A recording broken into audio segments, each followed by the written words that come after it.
Baik, Assalamualaikum warahmatullahi wabarakatuh. Waalaikumsalam warahmatullahi wabarakatuh. Ya, kali ini kita akan masuk ke pertemuan 2 untuk mata kuliah rekayasa perangkat lunak.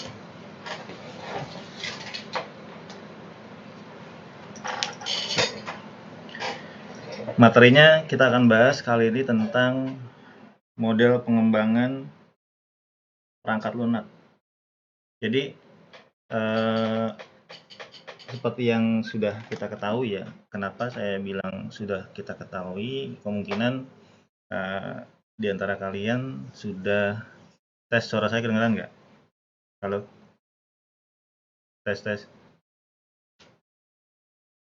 Dengar Pak, dengar. Oh, sip. Ya, baik. Kenapa saya bilang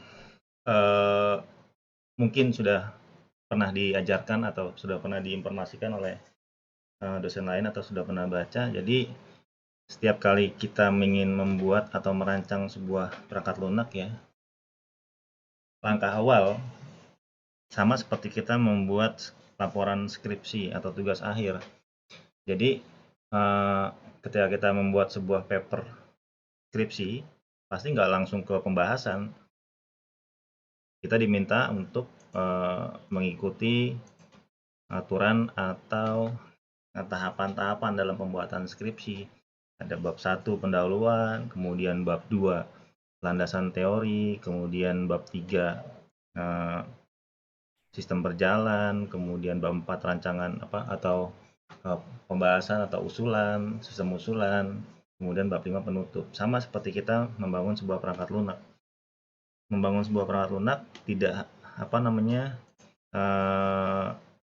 tidak langsung ke tahapan coding atau pembuatan aplikasi, tetapi terlebih dahulu kita tentukan dulu apa permasalahannya.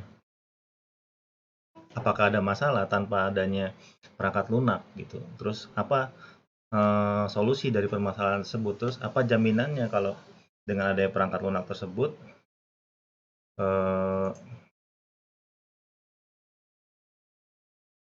saya pakai IndiHome loh ini. Ini tadi ada yang nanya nih, Rashidi. Saya pakai IndiHome. Coba di ini deh, kalau misalkan RTO terus,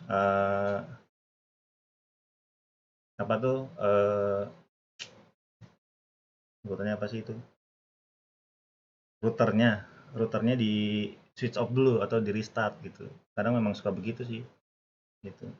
Di restart, dicabut dulu kabelnya, restart, cabut, kurang lebih 5 menit atau berapa menit, kita kemudian nyalakan lagi gitu. Biasanya sih seperti itu ya. Kalau saya sih belum pernah masalah ya. Kalau dulu saya pernah pakai pos media tuh gangguan terus di Kota Bumi, di Kota Bumi ya.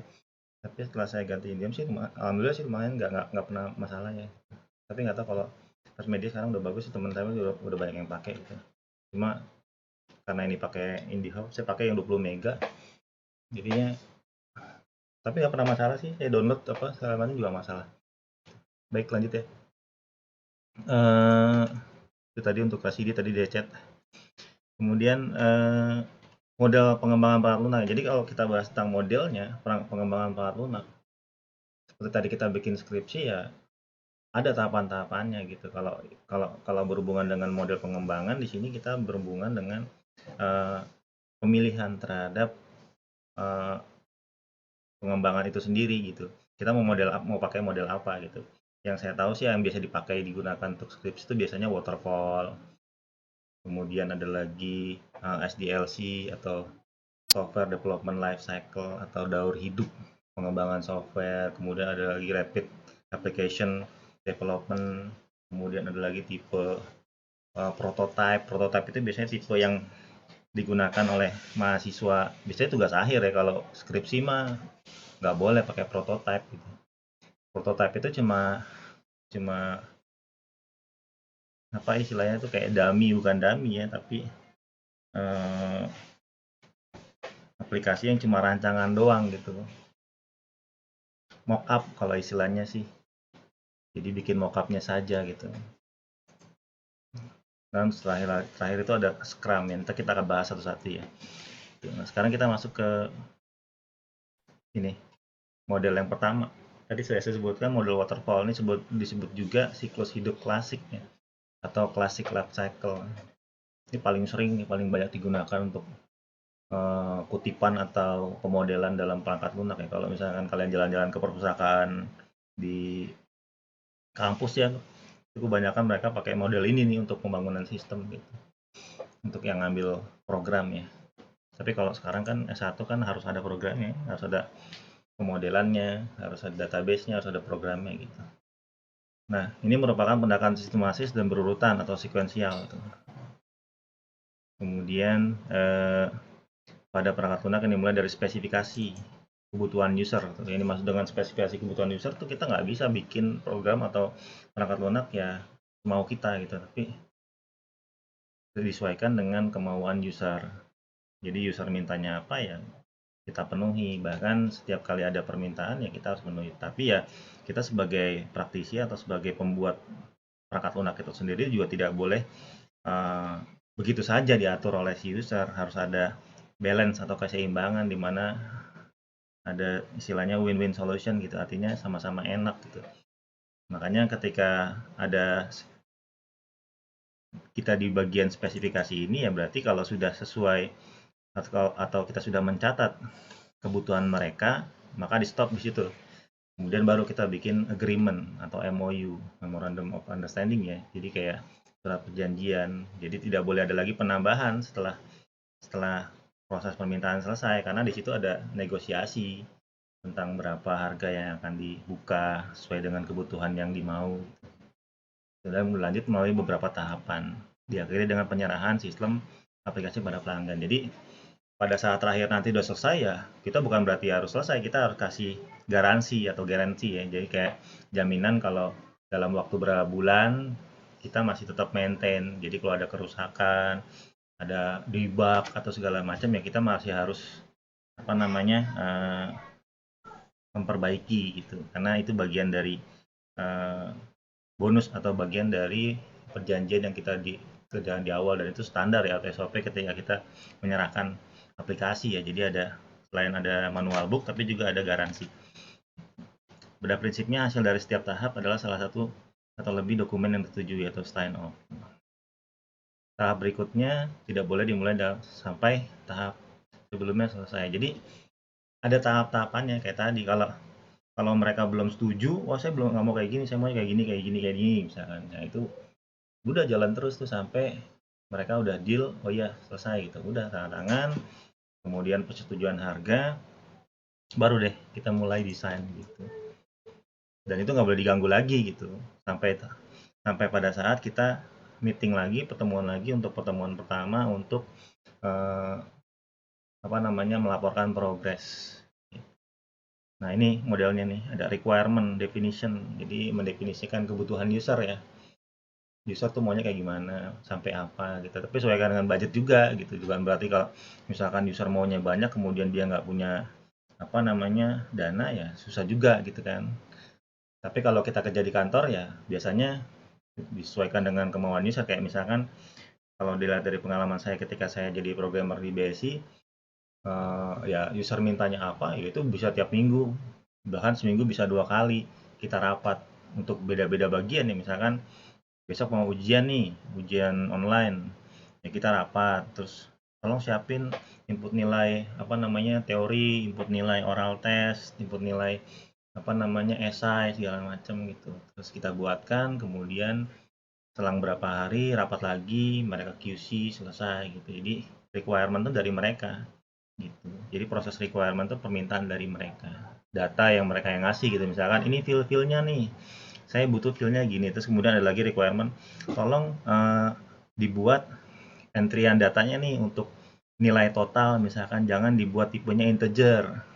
Loh kenapa? Karena iya, soalnya kalau misalkan ada yang input dia kan otomatis jadi 0. Namanya integer kan nilai defaultnya adalah 0.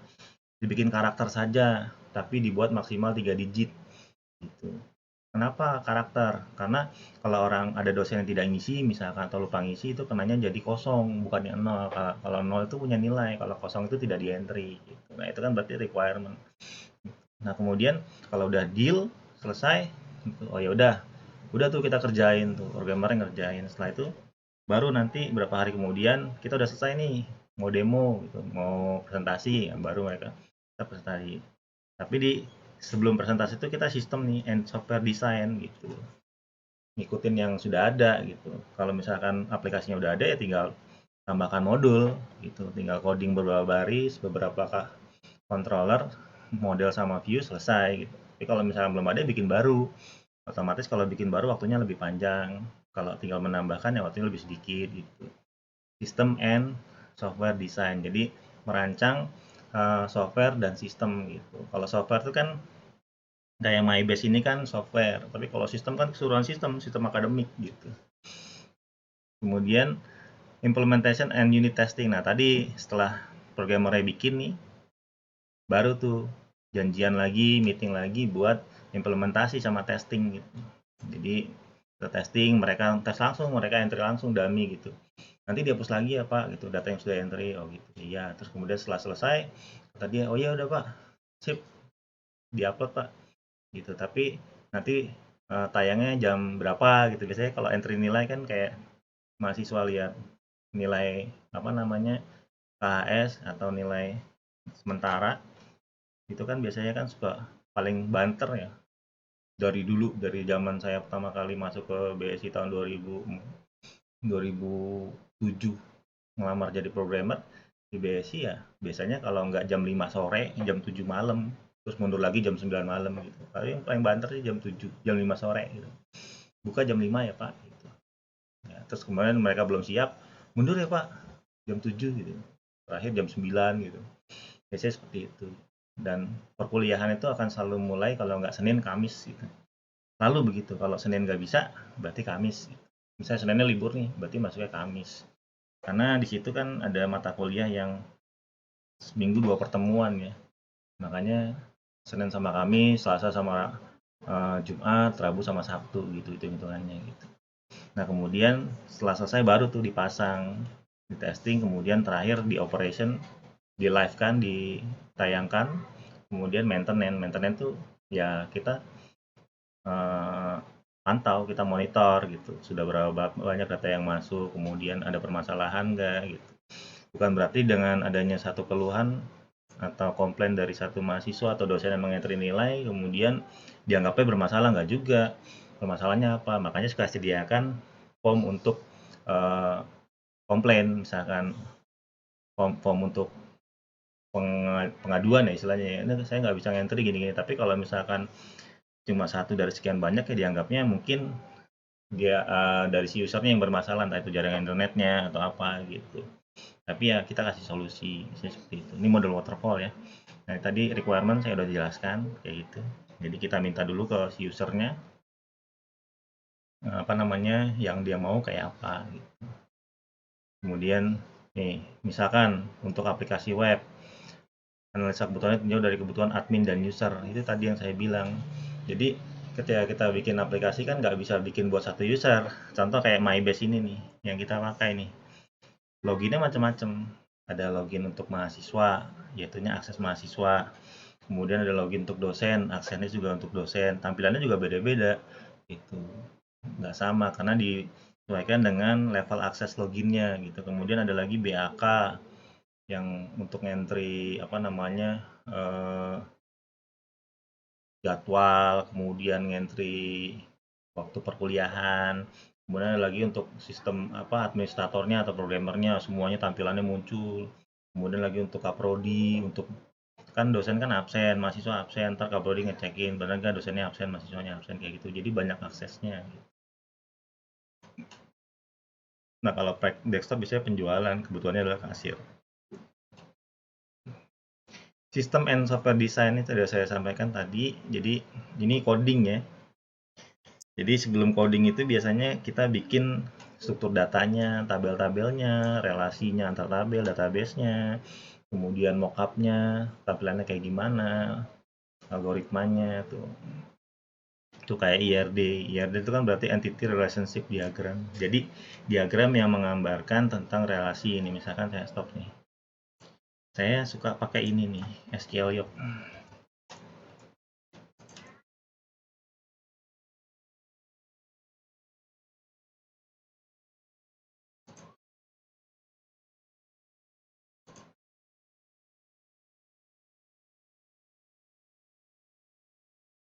Nih, saya tunjukin misalkan saya share screen dulu ya. SQL yuk share. Nah, bentar. XAMPP control panel.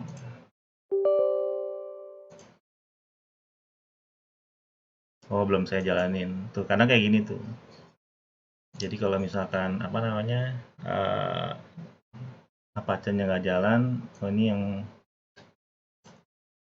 bukan yang ini. Nah, ini sudah muncul. Oke, saya share screen lagi. Nah, ini saya biasanya pakai ini SQL Yoke gitu.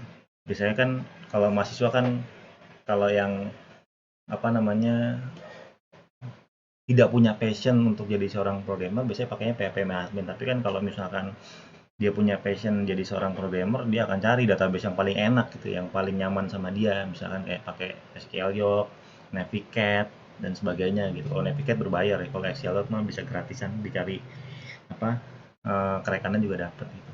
Tapi kalau Navicat berbayar. Nah, nah misalkan kayak gini, saya ada ini penjualan hand sanitizer, nah gitu. Nah, ketika saya bikin misalkan ditambahkan baru plus new skema designer atau query builder lah itu nih, misalkan kita belanja nih, kita belanja di satu toko Indomaret misalkan. Nah, di Indomaret biasanya kan dapat struk ya. Kalau kita perhatikan di struk itu kan mungkin kalau yang belum pernah bikin sistem, struk itu dia nggak bahasa. Tapi kalau misalkan kita riset di situ ya, kemudian disuruh bikin sistem kasir misalkan, dari struk itu kita sudah dapat satu sistem ya, sistem penjualan. Karena di dalam struk itu pasti ada yang namanya transaksi atau tabel penjualan. Kemudian ada lagi detailnya tuh, kayak misalkan jumlah ID produknya apa. Oh, ini jangan yang ini. Penjualan DD isinya apa nih? Rental, tabelnya, kategori. Enggak apa sih yang ini? Penjualan, kemudian ada detail penjualan, kemudian ada produk, kategori produk. Nah, contoh gini aja deh, paling gampang. Kan IRD itu kan berarti Entity Relationship Diagram. Ini diagram yang menggambarkan entitas, relasi antar entitas gitu. Entitas itu tabel. Jadi misalkan nih ada, setiap tabel itu pasti punya primary key, punya key. Nah, kalau ditarik kayak gini ID penjualan, itu ada ID penjualan. Karena yang namanya transaksi penjualan itu kan setiap transaksi berarti dia bisa dalam satu transaksi, dia bisa membeli banyak barang gitu. Nah, tiap barang itu pasti punya detail. Nah, detail itu relasi ke tabel produk. Nah, setiap produk pasti punya kategori, dia relasi ke tabel kategori gitu. Nah, ini kayak gini, ini namanya relasi nih. Jadi satu penjualan ini bisa banyak barang. Nah, ini one to many kenanya. Kemudian dari satu barang ini pasti punya detail barang. Satu kode produk pasti punya detail kode produk ini one to one. Sedangkan dari produk ke kategori ini, dia relasinya ada di kategori, berarti dia one to many, satu kategori barang bisa banyak barang gitu. Nah, ini namanya query builder. Jadi kalau saya misalkan mau ngambil, dari tabel penjualan saya mau ngambil ini aja ya, ID penjualan, kemudian email member, kemudian produknya apa aja, jumlahnya apa aja, nama produknya apa, kategorinya apa misalkan. Nah, ini nggak usah dipakai, ini bisa dihapus nih, delete kolom. Ini kalau saya pakai yang ini nih, copy query to query builder. Nah, ini dia otomatis bikin query. Tuh, jadi kayak gini. Ini kalau saya klik, nanti muncul datanya. Cuma kalau emang nggak ada datanya berarti kosong gitu. Berarti relasinya nggak dapat gitu. Atau datanya memang masih belum ada isinya. Tapi query-nya kayak gini gitu. Ini clause select, ini from, ini inner join, ini inner join, ini inner join. Ini wajib nih. Jadi kalau orang belajar mau jadi programmer ya dia harus menguasai bukan cuma bahasa pemrogramannya tapi juga bahasa query-nya gitu. Belum lagi nanti dia harus mengerti tentang jaringan topologinya, setting servernya, kemudian bikinnya di intranet apa internet kayak gitu. Nah, ini contoh ini aja ya. Nanti lebih mendalamnya bisa kita bahas di lain kesempatan kalau ada materinya. Kemudian kita balik lagi ke sini. Tuh. Nah, itu tadi sistem sama software design. Nah, sekarang ada implementation and unit testing nih. Perancangan lunak direalisasikan sebagai satu set program atau unit program gitu. Yang namanya satu paket tuh kan kalau udah jadi ya jadinya jadi satu aplikasi gitu. Tapi kan di dalam aplikasi ketika ini kan kayak MyBase. MyBase itu kan udah jadi, tapi kan itu tampilan yang dilihat dari browser, tapi kalau di dalamannya ya apa namanya isinya dia bikinnya pakai aplikasi apa, misalkan pakai framework PHP, PHP-nya pakai kode emitter atau Y atau Laravel gitu. Nah, itu kan dibuat dengan aplikasi editor ya yang bisa mengetikkan bahasa pemrograman. Contoh kayak Dreamweaver CS5, saya pakai Dreamweaver CS6. Terus pengolahan database-nya pakai MySQL. Tadi MySQL saya pakai SQLioc tadi ya. Terus script 9 jam menggunakan JavaScript gitu.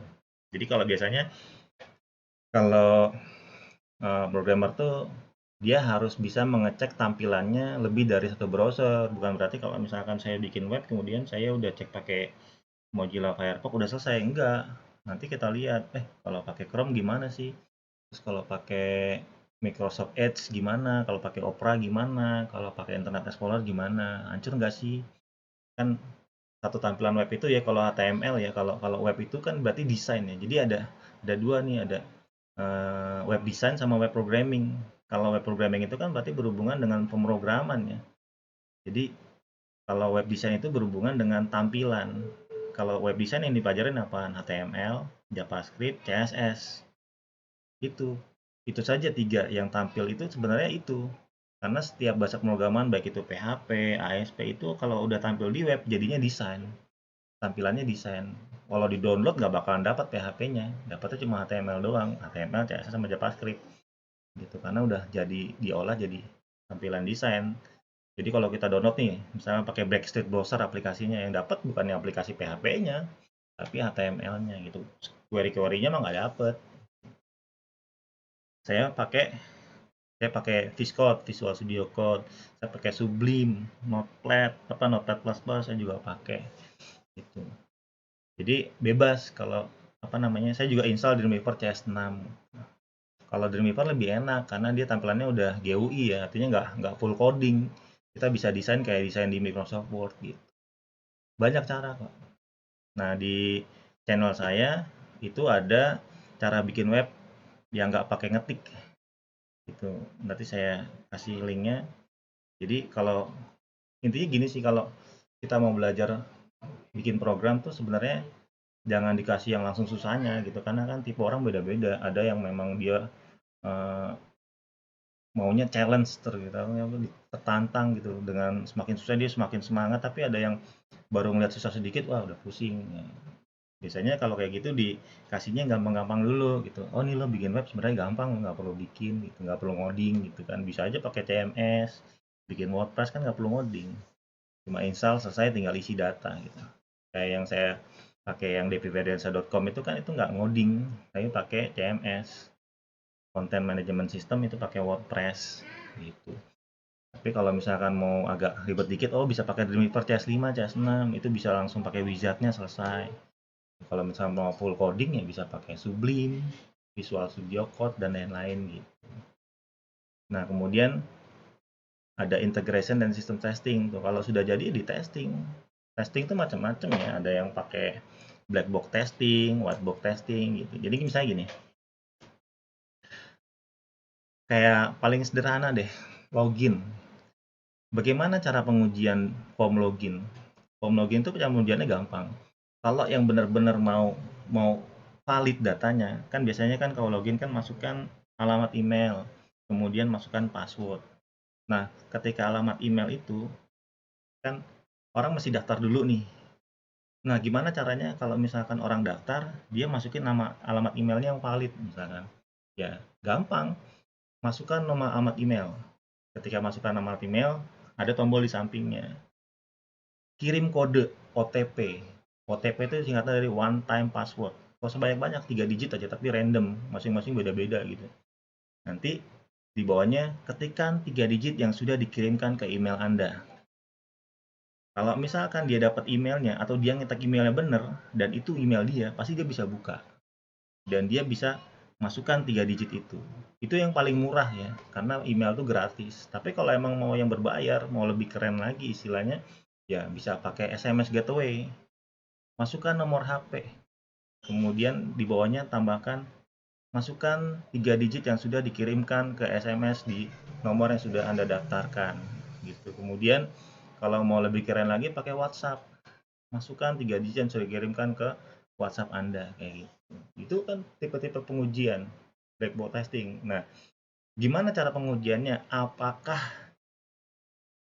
pesan atau OTP yang dikirimkan, yang diketikkan sesuai dengan yang di entry oleh si user didaftarkan itu sudah benar. Kalau benar, nanti yang apa namanya pos ininya apa gitu misalkan. Kalau misalnya OTP diterima dengan baik, kemudian user mengetikkan OTP-nya. Tapi kalau enggak, muncul email yang Anda ketikkan salah gitu, atau email yang Anda ketikkan tidak ditemukan kayak gitu. Itu kan black box testing.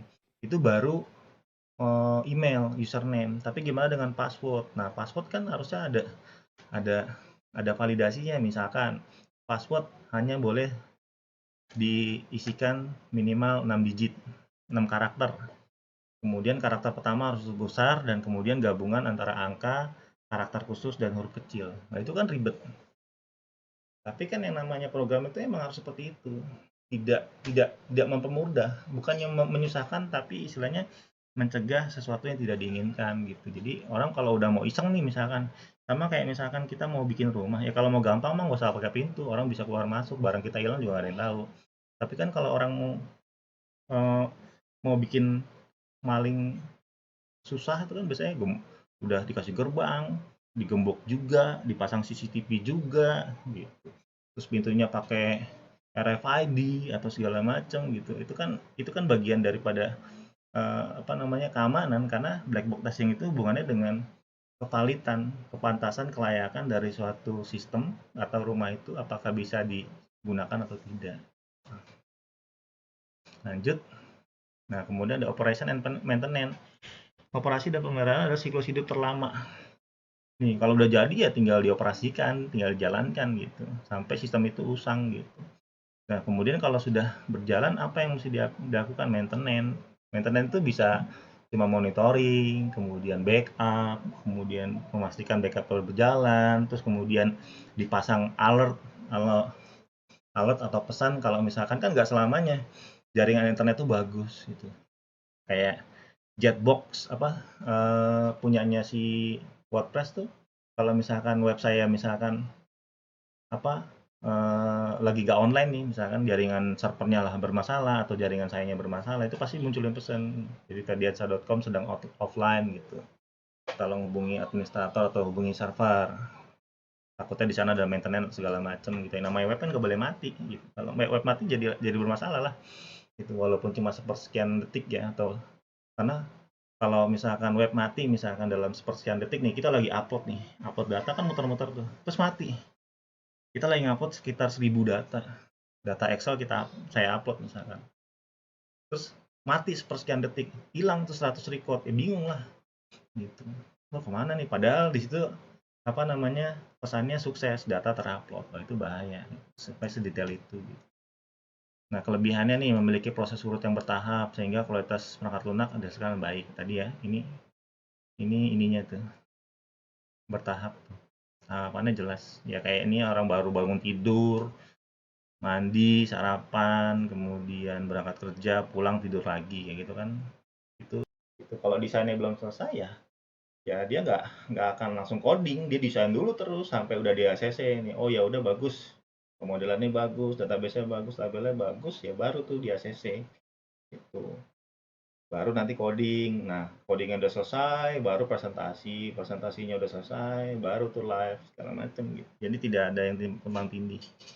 Tuh, metode ini akan lebih baik digunakan jika kebutuhan-kebutuhan sudah diketahui itu. Ya kalau misalkan kita udah tahu mau bikin apa, terus kita udah presentasi bikinnya kayak begini terus mereka terima, udah tinggal jalan selesai gitu. Kemudian lanjut, nah kekurangannya nih, proses yang dilakukan cenderung lama tuh, karena alot ya. Yang namanya kita presentasi itu pasti alot, "Oh saya maunya nggak kayak gini, saya maunya kayak gini." Oh ubah lagi, nanti janjian lagi, rapat lagi gitu. Jadi panjang dan lama gitu istilahnya. Untuk mencapai kata sepakat itu butuh waktu gitu. Kesalahan kecil pada suatu tahapan akan menimbulkan masalah besar jika diketahui sejak awal pengembangan, berakibat pada tahap selanjutnya gitu. Jadi kalau misalkan ada miss nih, misalnya saya udah presentasi, ternyata mereka, "Oh udah oke setuju," tapi ntar pas udah masuk ke tahap selanjutnya, terus mereka baru "Oh saya baru tuh kemarin, yang ini kayaknya kurang deh." Wah mundur lagi gitu. Itu kekurangannya salah satunya gitu. Jadi banyak yang harus dipresentasikan, banyak yang harus disesuaikan dengan maunya user gitu. Banyak riset dan penelitian mendukung bahwa pengembangan sistem sehingga pelanggan harus sabar karena pembuatan PL baru dimulai pada saat tahap perancangan tuh. Jadi nggak bisa langsung ngoding, nggak bisa. Ada tahapannya yang tadi, harus selesai dulu tahapannya. Kenyataannya sulit untuk mengikuti aturan sekuensial berurut ya, karena iterasi sulit dilakukan dan menyebabkan masalah baru. Iterasi itu perulangan. Ya kayak misalkan gini nih, harusnya udah sampai di sini nih implementation unit testing, tapi pada saat itu si user baru tadi bilang, "Oh kemarin kayaknya saya lupa deh, masih ada nih di sini yang kurang nih di requirement." Ya akhirnya mundur lagi ke sini gitu. Akhirnya, nah kalau ini udah dibikin nih, udah dibikin beberapa, akhirnya nambahin lagi. Kalau nambahinnya cuma di satu modul, tapi kalau nambahinnya di semua modul, ya itu ngoprek lagi. Dari awal lagi, database-nya diubah lagi, tabel-tabelnya diubah lagi, terus relasinya diubah lagi. Terus kalau ada penambahan struktur tabel nih, misalkan, oh tambahin ini, field apa namanya, misalkan field penjual misalkan atau sales misalkan. Wah, itu kan berarti kalau field satu ditambahin di satu tabel, berarti kan di form webnya ini ketambahin lagi. Codingannya tambahin lagi, query-nya tambahin lagi. Wah, itu berarti muter-muter kerjaannya nggak kelar-kelar gitu. Itu pernah saya alamin gitu. Siapapun yang pernah bikin project kayak gitu, kalau nurutin maunya user ya udah diatur sama user gitu. Jadi user maunya begini turutin, wah lama ntar ya. Kalau nggak pakai waktu enak, tapi kalau pakai waktu misalkan deadline 3 bulan harus selesai, nah itu jadi masalah, akhirnya kemakan banyak. Dan kalau sudah melebihi waktu deadline, yang ada kena penalti. Penalti itu nggak enak. Misalkan deal harga 100 juta, penaltinya misalkan 1% per hari. Ya kalau 100 hari ya habis gitu. Kan 1% kan dari 100 juta berapa? 1 juta. Jadi kalau misalkan kelebihan deadline misalkan, oh saya butuh waktu seminggu pak, seminggu berarti kali 1% 7 juta, berarti 100 juta dikurangi 7 juta gitu. Tapi itu bukan jadi masalah, bukan cuma masalah yang harus dihadapi, karena nanti nama baik gitu. Karena kan kalau sampai kena penalti, vendor kita jadi bermasalah gitu. Wah jangan mau ngambil dia lagi lah, lama gitu, nggak selesai gitu. Padahal kan dari si usernya sendiri gitu. Kemudian ada model prototype. Nah, ini prototype ini mock-up ya. Jadi cuma rancangan doang nih. Rancangan doang, tapi dalam bentuk detail ya. Kalau perlu pakai data, berarti datanya data dummy gitu, nggak pakai data beneran gitu. Tapi biasanya cuma diagram doang, gambaran doang. Ini yang tujuannya untuk membantu tahap analisis dan desain, memungkinkan pengguna untuk melihat lebih awal apa yang dilakukan oleh sistem, yaitu memfasilitasi validasi. Prototype dapat digunakan sebagai model proses yang berdiri sendiri gitu. Ini cuma jelasin fungsi-fungsinya, fitur-fiturnya aja gitu. Kalau misalkan kita presentasi pakai prototype tuh kayak tugas akhir. Coba deh cari ke perpustakaan tugas akhir mahasiswa, tapi dia perancangan sistem bukannya perancangan program. Di situ ada mockupnya tuh, ada prototipenya tuh. Jadi nanti sistem saya ini dia ada loginnya Pak. Ini tampilan loginnya. Nah, nanti dia akan memvalidasi email. Jadi setiap kali ada pendaftaran member baru atau user baru, dia harus memasukkan nomor email, dan untuk mengetahui email itu valid atau tidak, kemudian dia klik tombol untuk mengirimkan kode yang dikirimkan ke email tersebut untuk memastikan bahwa email yang dimasukkan adalah valid gitu. Itu fitur-fiturnya. Kemudian di situ juga ada ruang buat admin, buat download laporan dalam bentuk Excel, kemudian bisa cetak kwitansi dalam bentuk PDF dan seterusnya. Itu fitur-fitur ya. Ya, pembuatan prototipe biasanya digunakan sebagai teknik yang dapat diimplementasikan dalam konteks setiap model proses perangkat lunak sehingga membantu stakeholder untuk lebih memahami apa yang akan dikembangkan ketika spesifikasi kebutuhan belum jelas. Nih kalau belum jelas nih, gitu. Jadi dianya bingung, si usernya sendiri bingung gitu. Mau bikin apaan ya, mikirnya kayak gimana ya? Saya juga belum tahu sih gitu. Tapi intinya kayak gini gitu. Biasanya dia suka nunjukin nih saya maunya webnya kayak begini gitu, tapi kan dia nggak punya akses buat ke loginnya kan, dia juga nggak punya akses buat ke adminnya, agak bingung gitu karena kan ketika kita kalau kita bikin skripsi nih kemudian kita ngambil buku orang kan kita bisa baca bukunya dari awal sampai akhir, tapi kalau web nggak bisa. Misalkan kayak MyBase yang kalian tahu kan dari sisi akses kalian sebagai mahasiswa. Oh, tampilan kalau saya akses sebagai mahasiswa gini. Tapi kan dari sisi dosen kan nggak tahu kayak gimana tampilannya. Kecuali kalau punya temen atau punya saudara atau dosen yang tahu nih udah login pakai punya saya supaya bisa tahu sisi dosennya kayak gimana. Tapi dari sisi BAK-nya gimana? Dari sisi kaprodinya gimana? Nah, itu kan beda-beda gitu. Nah, ini model prototipe nih. Nih, komunikasi dulu. Communication, ngobrol, kemudian nanti ada namanya metode penelitian atau metode pengumpulan data gitu. Bisa jadi wawancara atau interview, kemudian bisa jadi dokumentasi, mengumpulkan dokumen-dokumen, literasi, itu mencari kutipan-kutipan atau jurnal-jurnal yang sesuai kayak gitu. Wawancara orang yang butuh sistemnya gitu, semua bagian ya gitu. Kemudian quick plan, ini perencanaan secara cepat. Kemudian setelah quick plan ini kan perencanaan tapi dilakukan secara cepat, kemudian baru modeling. Namanya modeling itu ya bisa pakai UML, Unified Modeling Language, kemudian IRD, LRS dan seterusnya. Baru tuh construction of prototype. Ini bukan coding ya, prototype itu bukannya coding. Jadi bikin mockup, bikin tampilan doang. Tapi kalau misalkan mau dibikin pakai tampilan yang live ya bisa, tapi nggak full coding gitu, kecuali kalau dia udah punya aplikasinya gitu. Tapi itu kena bukan prototype kalau udah pakai coding mah. Nah setelah itu baru deployment, deploy and feedback gitu. Jadi diupload terus diminta sama dia gimana tanggapannya, kayak gini bukan maunya gitu. Ini menurut Pressman ya tahun 2015 di halaman 45. Itu tahapannya nih dimulai dengan dilakukannya komunikasi antara tim pengembang dengan pelanggan. Itu tadi saya sudah jelaskan. Kemudian tim pengembang bertemu dengan stakeholder. Yang dimaksud dengan stakeholder itu sudah dibahas di pertemuan lalu ya. Ada user, kemudian ada programmer, ada manajemen projectnya atau project manajernya. Intinya apa? Minta sama mereka gitu. Maunya gimana sih? Gitu. Terus kalau saya bikin kayak gini setuju nggak? Gitu. Kemudian pembuatan prototipe direncanakan dengan cepat dan pemodelan dilakukan.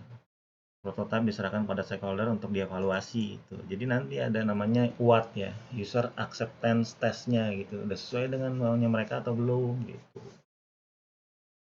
Kalau belum ya ulangi lagi. Itu namanya iterasi ya, perulangan sampai mereka sesuai gitu. Iterasi itu perulangan akan terjadi pada saat prototipe diperbaiki ya. Kalau misalnya enggak kayak gitu bisa nggak tambahin ini, bisa nggak tambahin itu gitu kan ya. Coding lagi, bikin prototipe lagi baru. Nah, tujuannya membuat antarmuka pengguna yang dapat diterima tuh. Antarmuka ya. GUI-nya ya atau front page-nya. Jadi cuma tampilan aja gitu. Membuat sistem yang dapat berfungsi meskipun terbatas tuh. Ingat terbatas. Ini belum full coding, belum full sistem gitu. Kemudian tetapi tersedia dengan cepat menunjukkan kelayakan dan kegunaan dari aplikasi. Cuma mockup, istilahnya data dummy, dapat digunakan untuk melatih pengguna sebelum sistem yang lengkap dikirim ke pelanggan gitu. Kemudian untuk menjelaskan bahwa beberapa teknologi baru akan menyediakan fasilitas yang dibutuhkan. Manfaatnya, nih menghindari kesalahpahaman antara pengembang dan pengguna gitu. Jadi, bikinnya lama nih segala macam, tapi ya kita udah kasih mockup-nya duluan, udah kasih prototipe duluan, ntar jadinya kayak gini Bapak gitu. Tapi ini belum jalan ya, belum live. Terus seenggaknya dia udah seneng gitu kalau misalkan ada progres. Beberapa fasilitas yang hilang mungkin dapat terungkap gitu. Ntar ketahuan mana yang kurang. Kemudian fasilitas yang sudah digunakan atau membingungkan dapat diidentifikasi dan disempurnakan. Pengembang PL mungkin menemukan persyaratan tidak lengkap atau tidak konsisten. Jadi bukan dari sisi user aja, dari sisi kita juga, si pengembang juga kadang, oh iya ya, kok sampai ketinggalan ya, kok sampai lupa ya gitu. Masalahnya nih, stakeholder hanya melihat tampilan PL yang akan dipakai tanpa memperdulikan bagaimana kerja sistem dan pemeliharaan jangka panjang. Ini cuma ngeliat tampilan doang.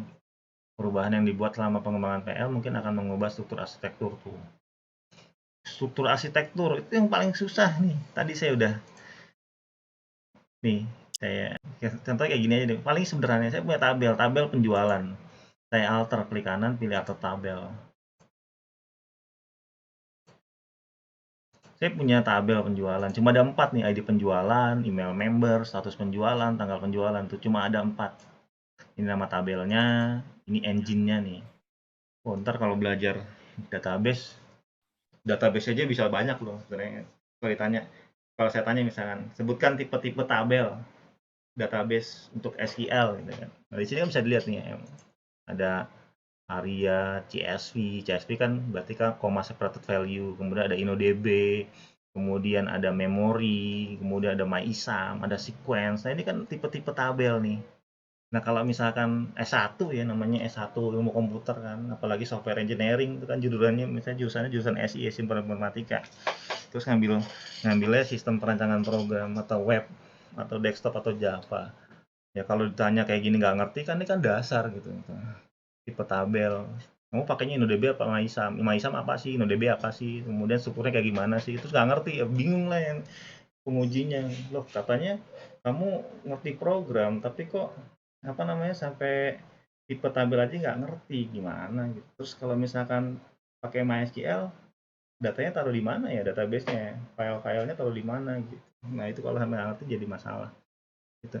Nah, dengan dimaksud dengan struktur arsitektur tadi, misalkan nih saya punya 4 field nih, ID penjualan, email member, status penjualan, tanggal penjualan, terus misalkan ditambahkan satu nih, misalkan apa gitu, misalkan tambahkan satu field, misalkan XXS gitu. Nah, berarti kan dari satu field ini kan nanti kan dia akan merubah tampilan webnya, nambahin satu text box. Setelah nambahin text box, berarti kan nambahin lagi yang namanya query-nya, nambahin lagi codingannya dan seterusnya, laporannya juga tambahin semua, cetakan-cetakan tambahin. Nah, itu jadi masalah gitu. Itu yang dimaksud dengan perubahan arsitekturnya gitu.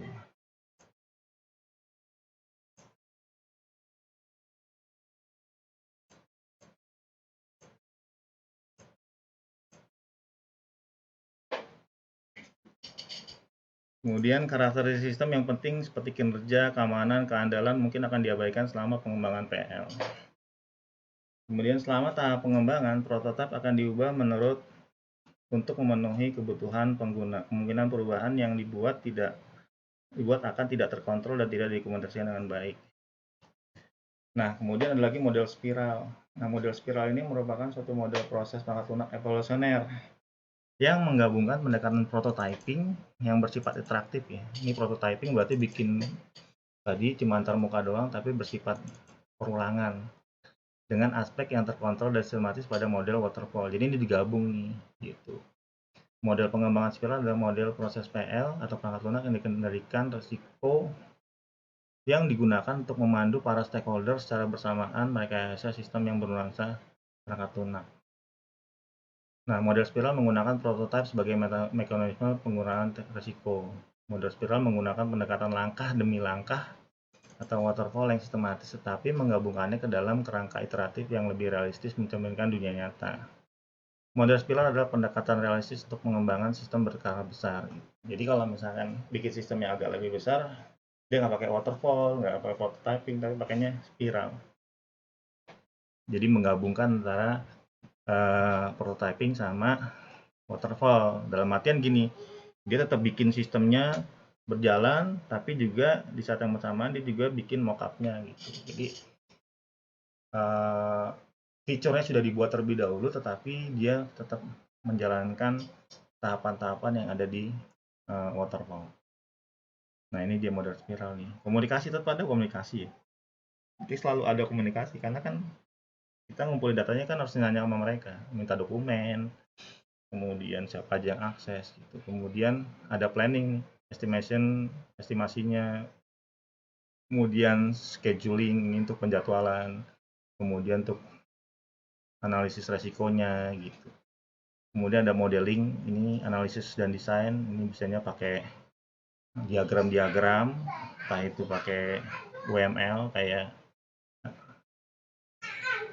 use case, kemudian sequence diagram, activity diagram, kelas diagram, dan seterusnya, IRD, LRS, dan seterusnya, nampilin sama mereka. Kemudian ada construction, bikin codingannya sama tesnya, kemudian deployment, upload, delivery, dan feedback gitu. Jadi penyampaian apakah udah sesuai atau belum, kemudian minta feedbacknya mereka. Itu kayaknya di bagian yang kuat ya, user acceptance tesnya itu.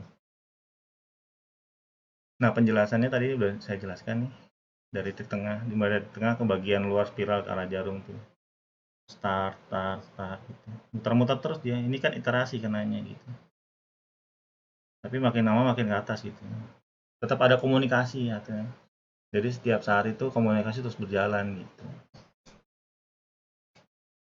Resiko PL akan dipertimbangkan saat masing-masing gerakan dibuat, titik pengukuran dicatat setiap saat langkah-langkah atau rencana dilewati.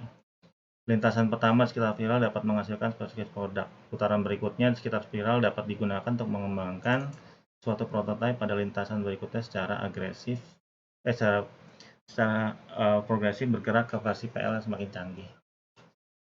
Setiap melewati lintasan menghasilkan penyesuaian pada perencanaan proyek. Biaya dan jadwal disesuaikan berdasarkan umpan balik yang berasal dari pelanggan setelah pengiriman produk. Selain itu, dilakukan penyesuaian jumlah iterasi yang direncanakan menyesuaikan produk PL. Jadi dari tengah di sini ya, start gitu, muter terus. Itu komunikasi, kemudian planning, kemudian modeling, terus muter. Sampai pada saat terakhir ya sudah selesai. Nah, yang keempat adalah model Rapid Application atau Development Rate atau RAD. Jadi RAD ini adalah teknik berbasis tim yang mempercepat pengembangan sistem informasi untuk menghasilkan fungsi-fungsi sistem informasi.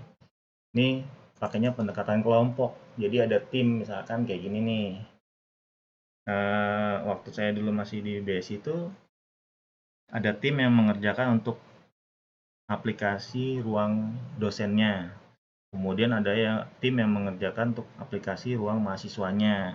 Terus ada tim yang bekerja untuk menyelesaikan aplikasi di bidang SDM-nya, penggajiannya, absensinya, alumninya, terus penerimaan mahasiswa barunya, terus nilainya, dan seterusnya. Itu dibuatnya per kelompok gitu. Nah, nanti masing-masing sistem itu dikumpulin, nanti dijadiin tuh satu sistem informasi baru, namanya sistem informasi akademik.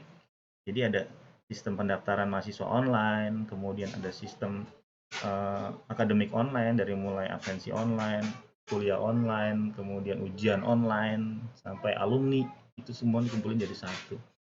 Nah, ini adalah merupakan metode yang lengkap dengan 4 fase siklus hidup yang sejajar dengan fase SDLC tradisional. Ini software development life cycle. Penggunaan RAD untuk mengurangi biaya dan waktu pengembangan dan meningkatkan probabilitas pengembangan. Karena ini dikerjakannya secara kelompok ya, atau tim ya. Jadi yang ngerjain PMB misalkan penerimaan mahasiswa baru 3 orang atau 3 programmer. 3 programmer tuh bukan 3 programmer tapi 3 personal. Dalam artian 1 personal buat codingnya, buat programmingnya, dia ngetik semua query segala macam, class control diagram segala macam. Satu orang buat bikin desainnya, tampilan user face-nya, tampilan yang di webnya, desain. Jadi satu orang lagi buat bikin database-nya. Itu kalau misalkan kayak gitu cepat jadinya gitu. Ntar nanya, udah jadi belum database-nya? Udah.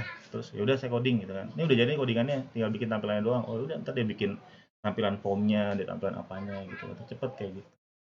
Tapi butuh banyak orang jadinya. Kalau misalkan saya punya 6 software, dari mulai PMB sampai alumni, berarti satu software adanya 3, berarti ada 18 orang gitu.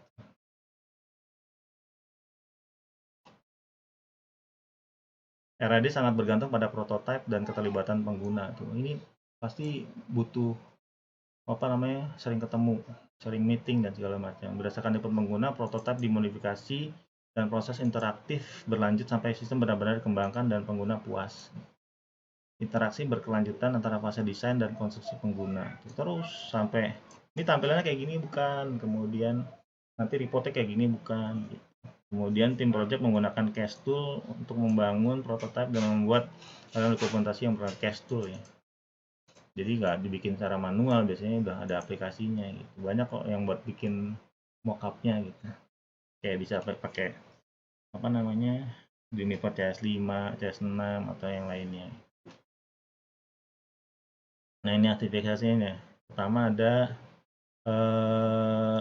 requirement planning test. Ini ada user, manager, IT staff agree upon business needs, project scope, and system requirement. Jadi ada usernya, manajernya, kemudian staff IT-nya setuju menggunakan terhadap setuju sama kebutuhan yang diminta ya sama si user. Kemudian ada project scope-nya tuh, batasan project-nya gitu. Jadi kalau misalkan dia megang PMB ya berarti dia cuma ngurusin PMB.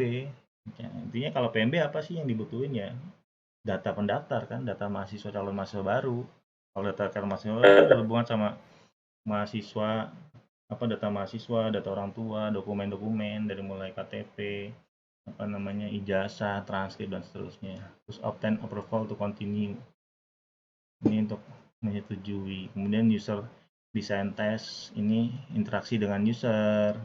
Kemudian build model and prototype, membangun model dan prototype gitu. Jadi bikin IRD, bikin relasi, bikin tadi kayak IRD, kemudian conduct intensive JAD, type session, kemudian construct test, ada program application, development, coding, unit integration, and system testing gitu. Jadi ini mulai codingnya ya.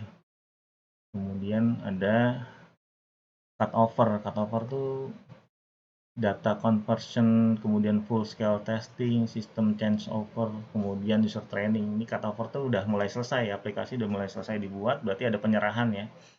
Jadi ada konversi data dari data lama ke data baru. Misalkan data lama dalam bentuk Excel, terus kita kita migrasikan, kita convert ke dalam bentuk MySQL, kalau database MySQL, kemudian full testing dalam skala besar, kemudian sistem change over, jadi langsung peralihan sistem tuh. Biasanya kalau peralihan sistem nggak langsung di-cut gitu, biasanya ada peralihan, masa peralihan, misalkan seminggu tetap jalan manual, kemudian jalan juga yang ini. Jadi user diminta untuk tetap menjalani yang masih manual dan juga harus mencoba yang sudah online. Baru terakhir nanti user training, jadi melatih user yang akan menggunakan sistem. Kemudian requirement planning-nya nih yang tadi sudah ya. Fase ini menggabungkan elemen-elemen SDLC, ini ada pengguna, manajer, kemudian ini berakhir pada tim menyetujui. Tadi saya jelaskan, kemudian user design juga. Gitu. Selama fase ini pengguna berinteraksi dengan sistem analis. Gitu. Jadi kalau hubungannya sama data sama dokumen, misalkan ada dokumen nih misalnya dalam bentuk Excel nih, atau dalam dokumen dalam bentuk laporan. Laporan tuh kan biasanya suka ada tuh fil-filnya kan di atasnya kan, misalkan kayak laporan data barang, berarti ada kode produknya apa, nama produknya apa, itu udah berarti dalam bentuk kertas ya, atau bentuk-bentuk kwitansi kayak gitu. Nah itu kan dia kan komunikasinya itu kan menyampaikan nih saya punya laporan kayak gini nih, atau saya punya kwitansi kayak gini, masih manual gitu, jadi cuma 3 lapis doang. Jadi ada warna putih, kemudian warna merah, warna biru gitu, cuma pakai karbon doang gitu. Nah itu kan kita simpan semua backup-annya. Itu bisa nggak dibikin sistem, kemudian ya itu menyesuaikan dengan fil-fil yang ada di situ gitu. Input proses outputnya disesuaikan. Cetakannya juga harus pakai gini ya kayak gitu. Kemudian tips subkelompok RAD biasanya menggunakan komunikasi JAD ini. JAD itu berarti Joint Application Development. Namanya Joint Application Development itu ya tadi si kelompok A bikin PMB, si kelompok B bikin mahasiswa atau student, kemudian si kelompok C bikin staff, nanti digabung-gabungin tuh jadi satu. Kalau misalkan dia kebutuhannya pakai ini aja single sign on gitu, misalkan pakai loginnya email saja, email Google misalkan. Kalau sekarang kan sudah ada tuh yang mau loginnya pakai apa, kalau pakai Google ya udah pakai email Google gitu. Kemudian desain pengguna adalah continue, ini berkelanjutan. Proses interaktif memungkinkan pengguna memahami, modifikasi, dan akhirnya menyetujui proses kerja sistem yang memenuhi kebutuhan mereka. Konstruksi itu berarti berhubungan dengan konstruksi ya, pengembangan program. Kemudian ini juga pengguna masih terus berpartisipasi, masih dapat menyarankan perubahan-perubahan. Cutover nih masa peralihan tadi itu, jadi nggak bisa langsung masuk ke sistem baru, nggak, tetap ada masa peralihan seminggu, 2 minggu, atau sebulan. Biasanya seminggu paling cepat ya, 2 minggu paling lama biasanya gitu. Jadi buat beradaptasi dengan sistem baru biasanya gitu. Seluruh sistem dikompresi, akibatnya sistem baru dibangun, dikirim, dan ditempatkan lokasi yang lebih cepat atau agile. Kemudian ini tujuannya yang mengurangi waktu dan biaya pengembangan dengan melibatkan pengguna setiap fase pengembangan. Nah, kayak gini nih, jadi nggak ada salah paham gitu setiap kali ada apa gitu. Makanya tadi bisa jadi ditambah satu kelompok. Pertama yang bikin desain halaman webnya, yang kedua yang programmingnya, codingnya, yang ketiga database-nya, yang keempat si usernya gitu. Jadi PMB ya berarti ini ada orang BAK atau orang yang di bagian administrasi yang tahu tentang alur PMB gitu, dan dia punya dokumen-dokumen yang dibutuhkan untuk sistem tersebut. Jadi 4 udah kumpulin aja tuh berempat satu ruangan, paling seminggu jadi gitu, nggak nyampe seminggu, 5 hari lah paling cepat, 5 hari kerja selesai itu satu sistem, karena langsung komunikasi, ini kayak gini bukan, oh iya, terus kayak gini bukan gitu. Udah selesai gitu. Cuma jadi butuh banyak orang gitu. Membuat modifikasi yang diperlukan dengan cepat seiring dengan perkembangan desain, membatasi biaya perubahan yang biasanya terjadi dalam jadwal pengembangan yang berlarut-larut, kemudian membutuhkan sistem informasi mendukung fungsi bisnis baru karena digerakkan oleh pengguna. Kemudian dengan input pengguna, tim pengembangan merancang sistem yang membutuhkan antarmuka pengguna yang interaktif dan kompleks. Nah, keuntungan dan kerugian, sistem dapat dikembangkan lebih cepat dengan penghematan biaya yang signifikan. Tadi saya bilang tuh, keuntungannya tuh cepat. Kalau misalkan satu orang tadi bikin PMB aja, penerimaan masa baru, ada yang bikin desainnya, tampilan webnya, entah itu tampilan web, entah itu tampilan Android-nya, mobile, tampilan iOS-nya, dia yang bikin satu orang gitu kan. Itu kan cuma bikin itunya doang kan, UX-nya doang kan, user interface-nya doang.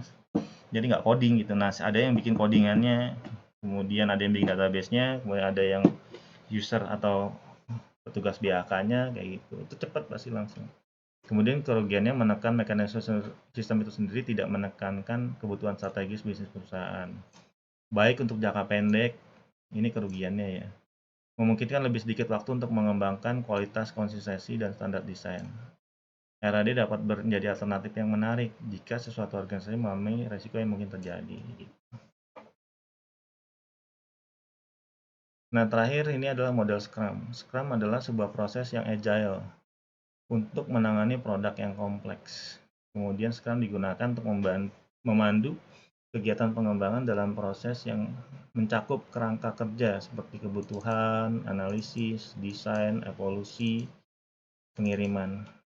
Scrum menekankan penggunaan seperangkat pola proses perangkat lunak yang telah terbukti efektif untuk proyek dengan jadwal yang ketat, kemudian perubahan kebutuhan dan kekritisan bisnis. Tahapan kegiatan pengembangan Scrum. 1. Backlog. Daftar prioritas penggunaan project atau fitur yang menyediakan nilai bisnis bagi pelanggan. Item dapat ditambahkan ke backlog kapan saja diperkenalkan adanya perubahan. Ini backlog tuh kayak lognya ya. Jadi setiap kali kita bikin apa itu ada lognya gitu, ada historinya gitu. Jadi dari situ nanti kita bisa bikin checklist atau kita bikin mana prioritas mana yang harus dikerjakan dulu gitu, yang harus selesai terlebih dahulu gitu. Mana yang benar urgent, mana yang tidak gitu.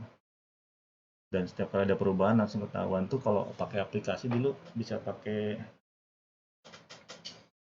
Trello ya. Kalau bisa pakai Trello tuh enak gitu. Jadi setiap kali ada progres apa dikembangkan, nanti ketahuan siapa saja yang mengerjakan segala macam gitu. Kemudian sudah sampai mana progresnya gitu. Kemudian ada sprints ini unit kerja diperlukan untuk mencapai kebutuhan yang didefinisikan dalam backlog yang harus sesuai dengan time box yang didefinisikan sebelumnya, biasanya 30 hari. Time box adalah waktu yang telah dialokasikan untuk menyelesaikan beberapa tugas. Ini kalau di skripsi atau di tugas saya itu namanya jadwal implementasi.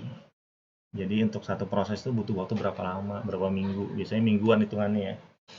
Kemudian tidak diperkenankan adanya perubahan sehingga anggota tim bekerja dalam lingkungan jangka pendek tetap stabil tuh. Jadi mereka fokus terhadap yang apa yang mereka kerjain karena nggak ada perubahan. Tapi kalau misalkan baru sebentar ada yang mau ditambahin, oh ini kurang, oh itu nggak bisa fokus lagi ngerjain ini tahu suruh suruh ngerjain yang lain gitu, wah jadi chaos nanti. Kemudian ada scrum meeting nih, biasanya 15 menit tiap pertemuan diadakan tiap hari. Pertemuan ini membantu tim untuk mengungkap potensi masalah sedini mungkin gitu, untuk cek gitu kan. Tiap hari ada meeting, tiap hari laporan progres, udah sampai mana gitu kan, apa yang kurang gitu. Kemudian demo, memberikan peningkatan PL untuk pelanggan sehingga fungsionalitas yang tertetapkan dapat didemonstrasikan dan dievaluasi oleh pelanggan. Nah ini model Scrum-nya nih, setiap 24 jam itu ada meeting, terus sampai 30 hari. Gitu.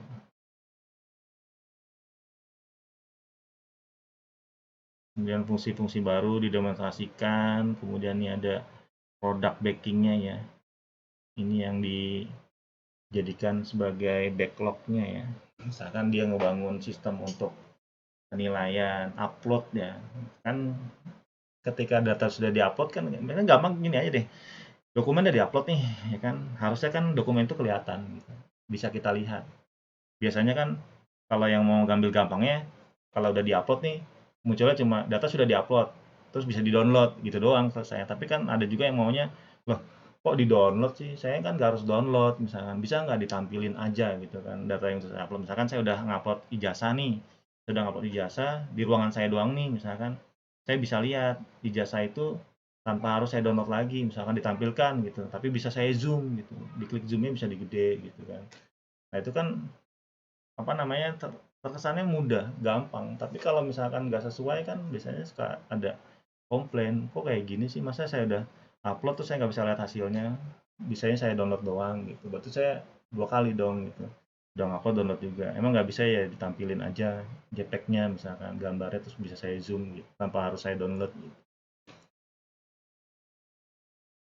Nah ini sudah dijelaskan tadi pertemuan harian, melacak backlog pekerjaan yang dilakukan gitu. Mencatat keputusan, mengukur kemajuan, progresnya, komunikasi. Nah, seluruh tim menghadiri pertemuan harian agar tetap fokus pada tugasnya masing-masing. Untuk kumpulin semua tuh sesuai dengan apa namanya bagiannya masing-masing.